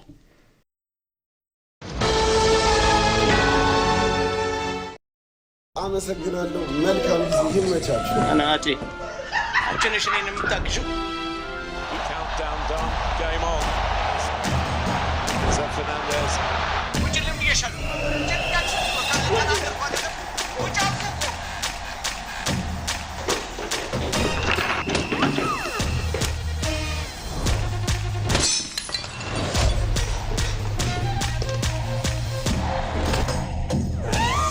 ከቤታችን በዋይፋይ ከቤት ስንወጣ በሞባይላችን በዲኤስቲቪ ስትሪም በከፍተኛ ቅናሽ እንዲሁም ጎጆና ሜዳ ፓኬጆችን በነፃ ይዞ በቀረቡ የዓለም ዋንጫ ጥቅሎች ያሻንን በመምረጥ በኢትዮ ቴሌኮም ፈጣን ኔትወርክ ፈታ ብለን የእግር ኳሱ ዓለም ኮከቦችን ፍልሚያ እንታለን። ዓለም ዋንጫን ባለንበት። ወደ ውጭ ዜና አለፍን። በአሜሪካና በኢራን መካከል በዶሃ የተካሄደው የቴክኒክ ውይይት በተወሰኑ ነጥቦች ላይ ተስፋ ሰጪ ጅማሮ ቢያሳይም በሆርሙዝ ሰርጥ ያለው ወታደራዊ ፍጥጫና የኒኩለር ፍተሻ ውዝግብ ግን አሁንም መካከለኛው ምስራቅን በሰላምና በጦርነት አፋፍ ላይ አቁሞታል። በአዲሱ የኢራን መሪ ላይ የተሰነዘረ ያለውን የግድያ ዛቻ ተከትሎ ቴሄራን የኒኩለር መያዝ እቅዷን በድጋሚ እንድትመረምር የውስጥ ግፊት ተፈጥሮባታል። ሰለሞን ገዳ ተጨማሪ አለው። በኳታርና በፓኪስታን አደራዳሪነት በዶሃ የተካሄደው የዋሽንግተንና የቴሄራን የቴክኒክ ውይይት በሁለቱ ሀገራት መካከል ብቻ የተገደበ አይደለም። ይልቁንም የሩሲያ የቻይናና የአውሮፓ ህብረትን ስልታዊ ጥቅምና ፍላጎት ያነካካ ዓለም አቀፋዊ አጀንዳ ሆኗል። ኢራን በሆርሙዝ ሰርጥ ላይ ያላትን ወታደራዊ በላይነት ለማስከበር እየጣረች ነው። በዚህ ጥረቷ ላይ ደግሞ የሞስኮና የቤጂንግ ቀጥተኛ ድጋፍ ታክሎበታል። በአንጻሩ የአውሮፓ ህብረት የዓለም ነዳጅ ንግድ እንዳይስተጓጎል በዲፕሎማሲ ድልድይነት እየሰራ ይገኛል። ይህ ሚናው ቀውሱን ይበልጥ መዋቅራዊና ዓለም አቀፋዊ መልክ ሰጥቶታል። ሌላ ሀያላን ሀገራት የየራሳቸውን ስልታዊ አሰላለፍ እያንጸባረቁበት ያለው ይህ ወቅታዊ ፍጥጫ መካከለኛው ምስራቅን በሰላምና በጦርነት አፋፍ ላይ አቁሞታል። ይህ የዶሃ ውይይት የተካሄደውም ሰኔ 11 ቀን 2018 በኢትዮጵያ የዘመን አቆጣጠር በተፈረመው የኢስላማባድ የመግባቢያ ሰነድ መሰረት ነው። የአሜሪካውን ወገን የዶናልድ ትራምፕ ልዩ መልእክተኛ ስቲቭ ዊትኮፍና አማቻቸው ጄራርድ ኩሽነር ወክለዋል። የኢራንን ወገን ደግሞ ምክትል የውጭ ጉዳይ ሚኒስትር ካዜም ጋሪባዲ የተመራ ቴክኒክ ቡድን ወክሏል። ነገር ግን የኢራን ከፍተኛ ተደራዳሪዎች በስብሰባው ላይ አልተገኙም። በመጀመሪያው ስብሰባ ላይ ኢራን አሜሪካ ግዴታዋን ጥሳለች ስትል ከሳለች። በቀጣይ የሚፈጠሩ አለመግባባቶችን ለመፍታት ግን የጋራ የኮሚኒኬሽን መስመር ለመዘርጋትም ተስማምተዋል። በሁለተኛው ስብሰባ ላይ የታገደውን $6 ቢሊዮን የኢራን ገንዘብ የመልቀቅ ሂደት ተገምግሟል። በስምምነቱ መሰረት ኢራን በምታቀርበው ዝርዝር መሰረት መሰረታዊ ሸቀጦች ተገዝተው ይቀርቡላታል። ከዲፕሎማሲው ጎን ለጎን በሆርሙዝ ሰርጥ ላይ ያለው ወታደራዊ ውጥረት አልቀነሰም። የኢራን ወታደራዊ ዋና መስሪያ ቤት አሜሪካ ጣልቃ ከገባች ፈጣንና ከባድ ምላሽ እንደሚሰጥ አስጠንቅቋል። የጂኦፖለቲካ ምሁራን እንደሚሉት አዲሱ ስምምነት ኢራን በሰርጡ ላይ ያላትን ቁጥጥር አላቀዘቀዞም። የዓለም የጭነት መርከብ ኩባንያዎች አሁን ከዚህ ነባራዊ እውነታ ጋር ለመስራትም ተገደዋል ነው የተባለው። በሌላ በኩል ፕሬዚዳንት ዶናልድ ትራምፕ መርከቦች የሆርሙዝ ሰርጥን ለቀው እየወጡ መሆኑን ገልጸዋል። በአካባቢው የንግድ መርከቦች ዝውውር የ50 በመቶ እድገት ቢያሳይም የደህንነት ስጋቱ ግን አሁንም እንደቀጠለ ነው። ሌላው አወዛጋቢው ጉዳይ የኢራን የኒኩለር ተቋማት ፍተሻ ነው። የዓለም አቀፉ የአቶሚክ ኢነርጂ ኤጀንሲ ተቋማቱን የመፈተሽ መብት አለኝ ማለቱን ቴሄራን አጣጥለዋለች። የኢራን ምክር ቤት አፈ ጉባኤ መሐመድ ቃሊባፍ ባለፈው ዓመት ጥቃት የደረሰባቸውን የፎርዶ የናታንና የኢስፋን ማዕከላት ለፍተሻ ክፍት አይደሉም ብለዋል። በአሁኑ ወቅት መርማሪዎቹ መግባት የሚችሉት ወደ ቡሽና ቴሄራን ማብላዮች ብቻ መሆኑንም ገልጸዋል። መቀመጫውን ኢራን ዋና ከተማ ቴሄራን ያደረገው ፕሬስ ቲቪ እንደዘገበው የኢራን ይፋዊ አቋም በዲፕሎማሲ ንግግሮች ውስጥ መሳተፍ ቢሆንም በብሔራዊ ደህንነቷና በሉዓላዊነቷ ላይ ግን ምንም አይነት ድርድር አታደርግም። ሩሲያ በአሜሪካ የሚመራው የአንድ ወገን ማዕቀብና ወታደራዊ ጫና አጥብቃ ኮንናለች። በሌላ በኩል ቻይና በመካከለኛው ምስራቅ ያላትን ግዙፍ የኢኮኖሚና የነዳጅ ፍላጎት ለማስጠበቅ ስትል የዲፕሎማሲ ሚዛኑን የጠበቀ አቋም እያሳየች ነው። የአውሮፓ ህብረት አቋም ከዋሽንግተንና ከቴህራን ፍላጎት መካከል ሚዛኑን የጠበቀ መፍትሄ መፈለግ ላይ ያተኮረ ነው። የአሜሪካው ሲኤንኤን እንደዘገበው የፕሬዝደንት ዶናልድ ትራምፕ አስተዳደር በዶሃ ንግግር ላይ ተወካዮቹን ቢልክም መሬት ላይ ያለው ወታደራዊ ዝግጅት ግን እንደቀጠለ ነው። ጦርነቱ በባህረ ሰላጤው ሀገራት ላይ የደህንነት ስጋትን ፈጥሯል። የባህረ ሰላጤው የትብብር ምክር ቤት ጂሲሲ አባላት በጦርነቱ ወቅት የኢራን ጥቃት ሰለባ የነበሩ በመሆኑ አሁን ላይ የደህንነት ህብረታቸውን ይበልጥ ለማስፋትና አማራጭ መንገዶችን ለመፈለግ እየተገደዱ ነውም ተብሏል። በዲፕሎማሲው መድረክ መሻሻል ቢታይም የኢራን ህዝብ ግን ንግግሮቹን በጥርጣሬ ነው የሚመለከተው። ህዝቡ በማንኛውም ሰዓት አዲስ ጦርነት ሊቀሰቀስ ይችላል የሚል ስጋት አለው። የአሜሪካ ምክትል ፕሬዚደንት ጄዲ ቫንስ አሜሪካ ራሷን ለሌላ ጦርነት እያዘጋጀች መሆኑን ማመላከታቸው ይህንን ስጋት አጠናክሮታል። በተለይም በጦርነቱ መጀመሪያ ላይ በአሜሪካና በእስራኤል ጥቃት የተገደሉት የቀድሞ የኢራን መንፈሳዊ መሪ አያቶላ አሊ ሆሜኒ የ6 ቀናት የቀብር ስርዓት መጀመሩ በቀጠናው ያለውን ውጥረት ከፍተኛ ደረጃ ላይ አድርሶታል። በቴህራን በሚካሄደው በዚሁ የቀብር ስነ ስርዓት ላይ ከ20 ሚሊዮን በላይ ዜጎችና ከ100 በላይ ሀገራት የተወከሉ ልዑካን ይገኛሉ ተብሎ ነው የሚጠበቀው። የፓኪስታን የሀገር ውስጥ ሚኒስትር ሰኢድ ሞይሲን ናቅቪ ቀድሞው ቴህራን የገቡ ሲሆን ጠቅላይ ሚኒስትር ሻባዝ ሸሪፍም በስነ ስርዓቱ ላይ ይታደማሉ ተብሏል። የኢራን ባለሥልጣናት የአያቶላ አሊ ሆምኒ አስከሬን በኢማም ሪዛ መቅደስ ውስጥ ለማሳረፍ ዝግጅት እያደረጉ ሲሆን በአስከሬኑ ሳጥን ላይ የተቀመጠው ቀይ ባንዲራ የከረባላን የታሪክ መስዋዕትነትና የሀገሪቱን ጽናት የሚያሳይ ተምሳሌ ተደርጎ ተወስዷል ነው የሚለው የፕሬስ ቲቪ ዘገባ። ደግሞ የዶሃው ውይይት በተወሰነ መልኩ ውጤታማ ቢሆንም ቀጣዩ ከፍተኛ የሰላም ንግግር ግን ከቀብር ስነስርዓቱ መጠናቀቅ በኋላ በአስቸኳይ እንደሚቀጥል አደራዳሪዎቹ ይፋ አድርገዋል። የኢራን ምክር ቤት አባላት በእስራኤል በኩል በአዲሱ መንፈሳዊ መሪ አያቶላ ሙጅታብ ኮሜኒ ላይ የተሰነዘረ ካለው የግድያ ዛቻ በመነሳት ሀገሪቱ የኒኩለር ዶክትሪኗን በድጋሚ እንድትመረምረው እየወተወቱም ይገኛሉ። መካከለኛው ምስራቅ አሁንም በሰላምና በጦርነት አፋፍ ላይ የምትገኝ ሲሆን ተጠባቂው የነገው የዲፕሎማሲ አቅጣጫ የቀጠናውን ጠፈንታ የሚወስን ይሆናልም ተብሏል። በዚህ ሂደት ውስጥ ደግሞ ሀገራት ብሔራዊ ጥቅማቸውን ለማስጠበቅ የሚያደርጓቸው የተናጠልና የህብረት እርምጃዎች በቀጠናው ምናልባትም ሰላም የሚሰፍንበትን ጊዜ ሊያርቀው ይችላል የሚል ስጋት በብዙሃን ዘንድ ፈጥሯል። በመጨረሻም ስፖርት። በዓለም ዋንጫው የጥሎ ማለፍ ጨዋታዎች ስፔን፣ ፖርቹጋልና ስዊዘርላንድ አዲስ ታሪክ ጽፈዋል። ሉካ ሞድሪች የመጨረሻ ዓለም ዋንጫ ጨዋታውን ባደረገበት ምሽት ክሮኤሽያ በፖርቹጋል ተሸንፋ ከውድድሩ ስትሰናበት፣ ስፔን በዚህ ውድድር አንድም ግብ ሳታስቆጥር ከ16 ዓመት በኋላ ጥሎ ማለፉን ተቀላቅላለች። አልጄሪያ ደግሞ በስዊዘርላንድ ተረታለች።